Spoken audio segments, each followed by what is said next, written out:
Hey everybody, Max Cameron here, Slitty Cutie Podcast. It's not too long. Well, kids, this is why we don't bet the house. This is why you don't bet the house on the sure bets, because sometimes the sure bets don't end up being sure bets. They go the completely opposite way that they probably should have gone, and you're just like, oh God. Lost both my bets, down $30. Probably, I mean, those are both shockers, dude. Steve Erceg, he just got knocked out in the first round by Kaikar France. Are you joking me, dude? Are you joking me, dude? Come on, man. Nobody gets knocked out in flyweight, dude. It's flyweight. Those guys weigh as much as a Japanese woman. Can't be knocking dudes out. That was a bummer for me, man. Watching my $20. Erceg was looking good till he got knocked out. Then of course we had Mateusz Gamrot versus Dan the Prostitute Hooker. Dan the Prostitute Hooker. Okay, my very first bet ever was Dustin Poirier versus Dan the Prostitute Hooker. And I was thinking, man, there's no way Dan Hooker can beat Dustin Poirier, man. There's no way. And then the second round there, Dan Hooker lands like this dirty knee to Dustin Poirier's head and drops him. And he almost knocks him out. And I bet $100 on that fight. That's the most I've ever bet. And I was just like, oh God, my $100. But then, lucky for me, Dustin Poirier came back and won that fight. It was a banger, dude. Then of course we got this fight, First round's going. Mateusz Gamrot, he's doing what he does, He's doing his little, he's doing his wrestling, he's doing his striking's looking good there, And Dan Hooker just drops him. Well, like, where's his chin, dude? You got all that cardio? You got no chin? Yeah, and Dan Hooker was stuffing the takedowns pretty good there. That was pretty even fight. I thought Gamrot won the first round clearly, and Dan Hooker won the second round clearly, and then the third round was kind of even. Could have gone either way, When I was watching that, I was like, oh God, my $10. Fucking Dan Hooker. Dan Hooker, you almost robbed me. That's twice now, but then he did end up winning, and too bad for Mateusz Gamrot. That guy's never going to be champion, huh? You're losing to Dan the Prostitute Hooker. The judges had Dan winning, but two of the judges gave Dan the first round, which doesn't make any goddamn sense at all. Like, the first round wasn't even close. Like, how do you give the first round to Dan? Anyway, there was some suspect judging. Of course, the Tai Tuivasa fight. One judge gave Tai Tuivasa all 3 rounds.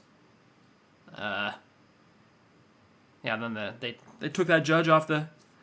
They took that judge off the night. They're like, oh well, you're obviously dumb or corrupt or something's wrong. I mean, he probably just said, "Oops, I mixed up the fighters." That's what everyone's saying. It's like, oh, did he mix up the fighters? Did he make a mistake there? Either way, either you're incompetent or you're corrupt. So, later, bro. And of course, we had main event there, Adesanya versus Dricus du Plessis for the King of Africa. Yeah, that fight pretty much went how I thought it would do, I thought Dricus would use the wrestling. I thought Dricus would actually do more wrestling. Like, he was actually trying to swang and bang there. He was missing a lot, man. Izzy was looking good on the feet there.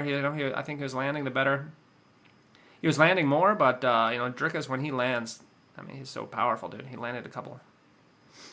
He hurt Izzy a couple times. But, yeah. Then he just submitted him, just like all of his other fights. He's just like, all right, well, I guess I'll just submit you now. I guess I'll just win now. So congratulations to the true African champion, Dricus du Plessis.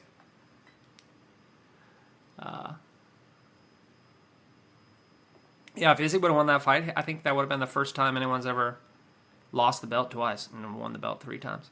But, of course, that didn't happen. So that didn't happen. So anyway, it was fun now, the UFC card. Yeah, last night I went out with my boys. my buddy's birthday. We went out to this yakitori restaurant, man. It was like 8,000 yen for this yakitori. It's like fucking chicken on a stick, dude. It's like they give us this little chicken on a stick. It's like 2 tiny pieces of chicken. They're charging like $5 for each of those things.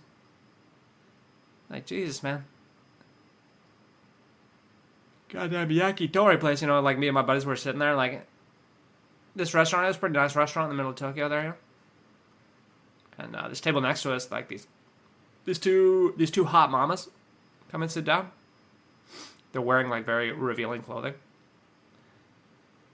Like, one of them's what we call well endowed, And all night, me and my buddies, we're just being typical fucking what the fucking patriarchy, dude. We're being typical chauvinist, dude. We're just talking about the big tits that are hanging out on the table next to us, And then one of my buddy's friends is visiting there. So like at the end of the dinner there, he's like, "Can you take our picture?" He starts talking to one of the girls there, and turns out she could speak English, So she probably heard us talking about her tits for like 2 hours, But that was pretty funny. It's kind of embarrassing. That happens a lot here in Japan. People that speak Japanese because they don't think you can speak Japanese. But it's rare that someone can speak English. I don't know. I'm pretty sure she didn't understand the slang word gazongas. Like they don't teach gazongas in junior high school here in Japan. So I don't know. Maybe not.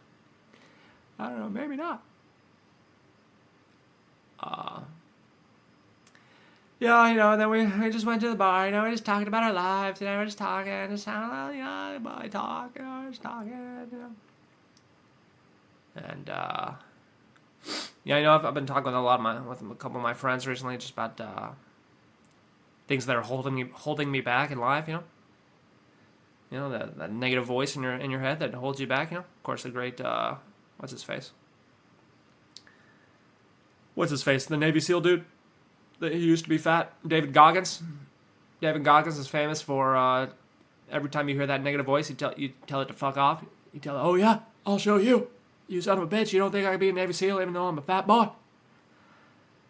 And of course, the great Neil Brennan. He also has that podcast Blocks, and it also his stand-up comedy special Blocks, which is he's not talking about like the pieces of wood, but rather like mental blocks, like things that hold you back from being what you could be, being all you could be.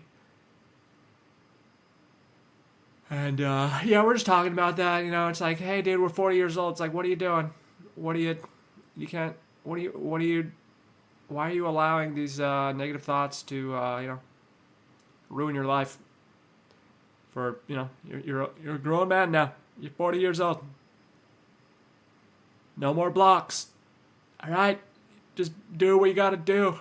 Don't be a little bitch. Stop being a little bitch. You're 40, something like that type of conversation. And I feel like